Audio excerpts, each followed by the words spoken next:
Hi hello ನಮಸ್ತೆ news 18 digital ಕಾಂಟೆಂಟ್ಗೆ ಸ್ವಾಗತ. ನಾನು ಪ್ರಗತಿ ಶೆಟ್ಟಿ. ಸ್ಯಾಂಡಲ್ವುಡ್ ಬ್ಯೂಟಿ ಮೋಹಕ ತಾರೆ ನಟಿ ರಮ್ಯಾ ಕಣ್ಣೀರಿಟ್ಟಿದ್ಯಾಕೆ? ರಮ್ಯಾ ಕಣ್ಣೀರಿಟ್ಟಿರುವಂತಹ ವಿಚಾರ ಗಾಂಧಿನಗರದ ಗಲ್ಲಿ ಗಲ್ಲಿಯಲ್ಲೂ ಕೂಡ ಸುದ್ದಿ ಆಗ್ತಾ ಇದೆ. ಹಾಗಾದ್ರೆ ಇದಕ್ಕೆ ಕಾರಣ ಏನು? ದಿಢೀರಂತ ರೆಬಲ್ ಆಗಿರುವಂತಹ ರಮ್ಯಾ ಅಳುತ್ತಿರೋದು ಯಾಕೆ? ಅದೆಲ್ಲವನ್ನು ಕೂಡ ಇವತ್ತಿನ ಈ ವಿಡಿಯೋದಲ್ಲಿ ನಾವು ನಿಮಗೆ ಹೇಳ್ತಾ ಹೋಗ್ತೀವಿ, ಕೇಳಿ.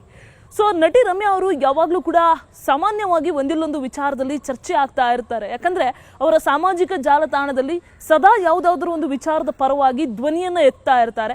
ಕೆಲವೊಂದು ಸಲ ತಪ್ಪು ಅಂತ ಕಂಡಾಗ ಅದನ್ನ ತಪ್ಪು ಅಂತ ಗೊತ್ತಿದ್ರೂ ಹಲವರು ಪ್ರಶ್ನೆ ಮಾಡೋದಕ್ಕೆ ಮೌನವಾಗಿರ್ತಾರೆ. ಆದರೆ ರಮ್ಯಾ ಯಾವಾಗಲೂ ಕೂಡ ಪ್ರಶ್ನಿಸ್ತಾ ಇರ್ತಾರೆ, ಗಟ್ಟಿ ಧೈರ್ಯವಾಗಿ ಗಟ್ಟಿ ಧ್ವನಿಯಾಗಿ ಯಾವಾಗಲೂ ಕೂಡ ಕ್ವಶನ್ ಮಾಡ್ತಾನೆ ಇರ್ತಾರೆ. ಸೊ ಈ ವಿಚಾರದಲ್ಲಿ ರಮ್ಯಾ ಫ್ಯಾನ್ಸ್ಗೆ ಬಹಳ ಇಷ್ಟ ಆಗ್ತಾರೆ. ಅಂದ್ರೆ ಸಿನಿಮಾವನ್ನ ಹೊರತುಪಡಿಸಿಯೂ ಕೂಡ ನಟಿ ರಮ್ಯಾರನ್ನ ಜನ ಇಷ್ಟಪಡೋದಕ್ಕೆ ಒಂದು ಕಾರಣ ಅಂದ್ರೆ ಯಾವುದೇ ವಿಚಾರದಲ್ಲೂ ಕೂಡ ಅವ್ರು ಯಾವಾಗಲೂ ಧೈರ್ಯವಾಗಿ ಪ್ರಶ್ನೆ ಮಾಡುವಂತಹ ರೀತಿ, ಅವರ ಧೈರ್ಯ ಎಲ್ರಿಗೂ ಕೂಡ ಬಹುತೇಕ ಇಷ್ಟ ಆಗ್ತಾ ಹೋಗುತ್ತೆ.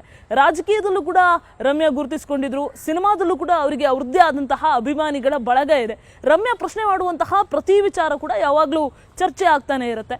ಈಗ ರಮ್ಯಾ ಚರ್ಚೆಯಲ್ಲಿರೋದಕ್ಕೆ ಕಾರಣ ಏನು ಅಂತ ಕೇಳಿದ್ರೆ, ಶ್ವಾನದ ಪರವಾಗಿ ಅವರು ಧ್ವನಿಯನ್ನು ಎತ್ತಿರುವಂತಹ ವಿಚಾರ ಈಗ ಚರ್ಚೆಯಲ್ಲಿರೋದಕ್ಕೆ ಕಾರಣ. ಅಂದರೆ ರಮ್ಯಾ ಅವರು ಶ್ವಾನಪ್ರಿಯರು ಅನ್ನೋದು ಎಲ್ರಿಗೂ ಗೊತ್ತಿರುವಂತಹ ವಿಚಾರ. ಅಂದರೆ ಇವತ್ತೇನು ಮೊದಲೇನಲ್ಲ, ಈ ಹಿಂದೆಯೂ ಕೂಡ ಸಾಕಷ್ಟು ಸಂದರ್ಭದಲ್ಲಿ ಶ್ವಾನಗಳ ಮೇಲೆ ಆಗುವಂತಹ ಅಟ್ಯಾಕ್ ವಿಚಾರವಾಗಿ, ಶ್ವಾನಗಳ ಮೇಲೆ ಮಾಡುವಂತಹ ಮನುಷ್ಯನ ದಾಳಿ ವಿಚಾರವಾಗಿ, ಅಂದರೆ ಮನುಷ್ಯ ಹಿಂಸಿಸುವಂತಹ ರೀತಿ ವಿಚಾರವಾಗಿ ರಮ್ಯಾ ಯಾವಾಗಲೂ ಪ್ರಶ್ನೆ ಮಾಡ್ತಾ ಇದ್ರು, ಜೊತೆಗೆ ಖಂಡಿಸ್ತಾ ಇದ್ರು ಕೂಡ. ಅದೇ ಥರ ಒಂದು ಪ್ರತಿಭಟನೆ ನಿನ್ನೆ ಫ್ರೀಡಂ ಪಾರ್ಕ್ನಲ್ಲಿ ಆಗುತ್ತೆ. ಒಂದಷ್ಟು ಶ್ವಾನಗಳ ಮೇಲೆ ಆಗ್ತಾ ಇರುವಂತಹ, ಶ್ವಾನಗಳ ಮೇಲೆ ಆಗಿರುವಂತಹ ಆರೋಪ, ಅಂದರೆ ಹಿಂಸೆ ಆಗಿದೆ ಅನ್ನುವಂತಹ ಆರೋಪವನ್ನು ಮಾಡಿ ಒಂದಷ್ಟು ಜನ ಪ್ರಾಣಿ ಪ್ರಿಯರು ಪ್ರತಿಭಟನೆಯನ್ನ ಮಾಡ್ತಾ ಇರ್ತಾರೆ. ಈ ಪ್ರತಿಭಟನೆಯಲ್ಲಿ ನಟಿ ರಮ್ಯಾ ಕೂಡ ಭಾಗಿಯಾಗಿರ್ತಾರೆ. ಕಗ್ದಾಸಪುರದ ಹತ್ರ ಇರುವಂತಹ DRDO ಲೇಔಟ್ ಅಲ್ಲಿ ಒಂದಷ್ಟು ಶ್ವಾನಗಳು ನಾಪತ್ತೆ ಆಗಿರುವಂತಹ ವಿಚಾರಕ್ಕೆ ಸಂಬಂಧಪಟ್ಟ ಹಾಗೆ ಪ್ರತಿಭಟನೆ ಆಗ್ತಾ ಇರುತ್ತೆ. ಅಂದ್ರೆ ಇಲ್ಲಿ ಶ್ವಾನಗಳನ್ನ ಕೊಲ್ಲಲಾಗಿದೆ ಅಥವಾ ಸ್ಥಳಾಂತರ ಮಾಡಲಾಗಿದೆ, ಈ ಎಲ್ಲ ವಿಚಾರಕ್ಕೆ ಸಂಬಂಧಪಟ್ಟ ಹಾಗೆ ಚರ್ಚೆ ಆಗ್ತಾ ಇರುತ್ತೆ. ಆ ನಾಯಿಗಳ ಮೇಲೆ ಆಗಿರುವಂತಹ ಹಿಂಸೆ ವಿಚಾರವಾಗಿ ಪ್ರಾಣಿ ಪ್ರಿಯರೆಲ್ಲರೂ ಕೂಡ ಮಾತಾಡ್ತಾ ಇರ್ತಾರೆ. ಈ ವಿಚಾರಕ್ಕೆ ಸಂಬಂಧಪಟ್ಟ ಹಾಗೆಯೇ ನಿನ್ನೆ ನಡೆದಂತಹ ಪ್ರತಿಭಟನೆಯಲ್ಲಿ ಸ್ಯಾಂಡಲ್ವುಡ್ನ ನಟಿ ರಮ್ಯಾ ಕೂಡ ಭಾಗಿಯಾಗಿದ್ರು. ಶ್ವಾನಗಳ ಬಗ್ಗೆ ಮಾತಾಡುವಾಗ ಅವುಗಳು ಫೇಸ್ ಮಾಡಿರುವಂತಹ ನೋವಿನ ಬಗ್ಗೆ ಮಾತಾಡುವ ಸಂದರ್ಭದಲ್ಲಿ ನಟಿ ರಮ್ಯಾ ಕಣ್ಣೀರಿಟ್ಟಿದ್ದಾರೆ. ಅದು ಕೂಡ ಬಿಕ್ಕಿ ಬಿಕ್ಕಿ ಹತ್ತಿರುವಂತಹ ದೃಶ್ಯ ಕಂಡು ಬರ್ತಾ ಇದೆ. ಈ ದೃಶ್ಯ ಸಿಕ್ಕಾಪಟ್ಟೆ ಹಲ್ಚಲ್ ಎಬ್ಬಿಸ್ತಾ ಇದೆ. ಜೊತೆಗೆ ಆ ಭಾಗದಲ್ಲಿ ಪ್ರಾಣಿಗಳಿಗೆ ಆಗ್ತಾ ಇರೋದು ನಿಜಕ್ಕೂ ಇಷ್ಟೊಂದು ದೊಡ್ಡ ಸಮಸ್ಯೆ ಆಗ್ತಾ ಇದೆಯಾ ಅನ್ನುವಂತಹ ಪ್ರಶ್ನೆಯನ್ನು ಕೂಡ ಹುಟ್ಟು ಹಾಕಿದೆ.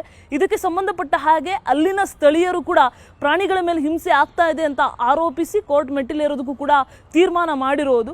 ಸೊ ಈ ವಿಚಾರ ಈಗ ದೊಡ್ಡ ಮಟ್ಟದಲ್ಲಿ ಚರ್ಚೆ ಆಗ್ತಾ ಇದೆ. ಬೆಂಗಳೂರಿನ ಅನೇಕ ಕಡೆಯಲ್ಲಿ, ಅಂದರೆ ಕೇವಲ ಇದೊಂದೇ ಭಾಗದಲ್ಲಿ ಅಲ್ಲ, ಬೆಂಗಳೂರಿನ ಅನೇಕ ಕಡೆಯಲ್ಲಿ ಪ್ರಾಣಿಗಳ ಮೇಲೆ ಅಟ್ಯಾಕ್ ಆಗ್ತಾ ಇದೆ. ಅಂದರೆ ಅದರಲ್ಲೂ ಕೂಡ ಶ್ವಾನಗಳ ಮೇಲೆ, ಬೀದಿ ನಾಯಿಗಳ ಮೇಲೆ ಜಾಸ್ತಿ ಅಟ್ಯಾಕ್ ಆಗ್ತಾ ಇದೆ ಅನ್ನುವಂತಹ ಆಕ್ರೋಶವನ್ನ ಪ್ರಾಣಿ ಪ್ರಿಯರು ಆಗಾಗ ವ್ಯಕ್ತಪಡಿಸ್ತಾನೆ ಇರ್ತಾರೆ. ಅಂದ್ರೆ ಸ್ಥಳಾಂತರ ಮಾಡಬಾರ್ದು ಅನ್ನುವಂತಹ ನಿಯಮ ಇದ್ರೂ ಕೂಡ ಅವುಗಳನ್ನ ಅನಧಿಕೃತವಾಗಿ ಯಾರದ್ದು ಏನೋ ರಾತ್ರೋರಾತ್ರಿ ಅಥವಾ ಒಂದಷ್ಟು ಜನ ಸ್ಥಳೀಯರ ಸಹಾಯದಿಂದ ಅವುಗಳನ್ನ ಶಿಫ್ಟ್ ಮಾಡುವಂತಹ ಕೆಲಸವನ್ನ ಮಾಡ್ತಾರೆ.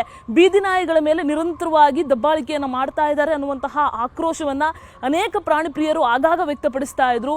ಇವುಗಳಿಗೆ ಒಂದು ಆಶ್ರಯ ತಾಣವನ್ನ ಮಾಡಬೇಕು, ಇವುಗಳಿಗೆ ಸರಿಯಾಗಿ ಫುಡ್ ಅನ್ನು ಕೊಡಬೇಕು, ಆಗ ಅವುಗಳು ಜನರ ಮೇಲೆ ಅಟ್ಯಾಕ್ ಮಾಡೋದಿಲ್ಲ ಅನ್ನುವಂತಹ ಆಕ್ರೋಶವನ್ನ ವ್ಯಕ್ತಪಡಿಸ್ತಾನೆ ಇದ್ರು. ಅಂದ್ರೆ ಒಂದಷ್ಟು ಸ್ಥಳೀಯರು ಹೇಳ್ತಾ ಇರ್ತಾರೆ, ಅಂದ್ರೆ ಪ್ರಾಣಿ ಪ್ರಿಯರು ಅಂತ ಹೇಳ್ತಾರೆ, ಆದ್ರೆ ಆ ನಾಯಿಗಳು ನಮ್ಮ ಮೇಲೆ ದಾಳಿ ಮಾಡ್ತವೆ, ನಾಯಿಗಳು ಅಟ್ಯಾಕ್ ಮಾಡ್ತವೆ, ಈ ಕಾರಣಕ್ಕೋಸ್ಕರ ನಾಯಿಗಳಿಂದ ನಮಗೆ ಸಮಸ್ಯೆ ಆಗ್ತಾ ಇದೆ ಅಂತ ಸ್ಥಳೀಯರು ಕೂಡ ಬಹುತೇಕ ಕಡೆಯಲ್ಲಿ ಅವಲತ್ತನ್ನು ತೋಡ್ಕೊಳ್ತಾ ಇರ್ತಾರೆ. ಬೆಳ್ಳಂದೂರು ಭಾಗದಲ್ಲೆಲ್ಲ ಇದೇ ರೀತಿಯಾದಂತಹ ಆಕ್ರೋಶವನ್ನು ಸ್ಥಳೀಯರು ಕೂಡ ವ್ಯಕ್ತಪಡಿಸ್ತಾ ಇರ್ತಾರೆ.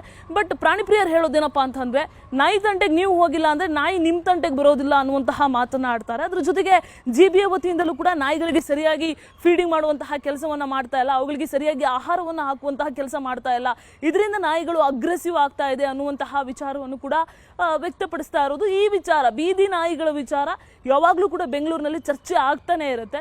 ಸೊ ಪರ್ಟಿಕ್ಯುಲರ್ ಆಗಿ ಈ ಕಗ್ದಾಸಪುರದಲ್ಲಿ ಬೀದಿ ನಾಯಿಗಳು ನಾಪತ್ತೆ ಆಗಿರುವಂತಹ ವಿಚಾರ ಅಥವಾ ಕೊಲೆ ಆಗಿರುವಂತಹ ವಿಚಾರಕ್ಕೆ ಸಂಬಂಧಪಟ್ಟ ಹಾಗೆ ಪ್ರತಿಭಟನೆ ನಡೀತಾ ಇದ್ದಂತಹ ಸಂದರ್ಭದಲ್ಲಿ ಅವುಗಳು ಫೇಸ್ ಮಾಡಿರುವಂತಹ ನೋವು, ಅವುಗಳಿಗೆ ಆಗಿದೆ ಅಂತ ಹೇಳಲಾಗ್ತಾ ಇರುವಂತಹ ಆ ಹಿಂಸೆ ವಿಚಾರವಾಗಿ ಮಾತನಾಡುವಾಗ ನಟಿ ರಮ್ಯಾ ಕಣ್ಣೀರನ್ನ ಹಾಕಿರುವಂಥದ್ದು. ಸೊ ಯಾವಾಗಲೂ ಕೂಡ ಸೋಷಿಯಲ್ ಮೀಡಿಯಾದಲ್ಲಿ, ಇನ್ಸ್ಟಾಗ್ರಾಮ್ನಲ್ಲಿ ಎಸ್ಪೆಷಲಿ ಅವರು ಬೀದಿ ನಾಯಿಗಳ ಪರವಾಗಿ ಧ್ವನಿಯನ್ನು ಎತ್ತುತ್ತಾನೆ ಇರ್ತಾರೆ, ಅವುಗಳಿಗೆ ಹಿಂಸೆ ಆಗ್ತಾ ಇದೆ ಅನ್ನೋದನ್ನ ಹೇಳ್ತಾನೆ ಇರ್ತಾರೆ. ಸೊ ಅದೇ ರೀತಿಯಾಗಿ ಪ್ರತಿಭಟನೆಯಲ್ಲಿ ಭಾಗಿಯಾಗಿದ್ದಾಗ ಕಣ್ಣೀರನ್ನು ಹಾಕಿದ್ದಾರೆ. ನಟಿ ರಮ್ಯಾ ಅಭಿಮಾನಿಗಳು ಕೂಡ ಈಗ ಬೀದಿ ನಾಯಿಗಳನ್ನು ಸಂರಕ್ಷಣೆ ಮಾಡಿ ಅನ್ನುವಂತಹ ಒಂದಷ್ಟು ಪೋಸ್ಟ್ಗಳನ್ನು ಹಾಕ್ತಾ ಇರುವಂತಹ ಚಿತ್ರಣ ಕೂಡ ಕಂಡು ಬರ್ತಾ ಇರುವಂತಹದ್ದು. ನಿರ್ಭೀತ, ನಿಷ್ಪಕ್ಷಪಾತ, ವಿಶ್ವಾಸಾರ್ಹ ಸುದ್ದಿಗಳಿಗೆ ಮತ್ತೊಂದು ಹೆಸರಾಗಿರುವ News18 ಕನ್ನಡ ಈಗ ಆಪ್ನಲ್ಲೂ ಲಭ್ಯವಿದೆ.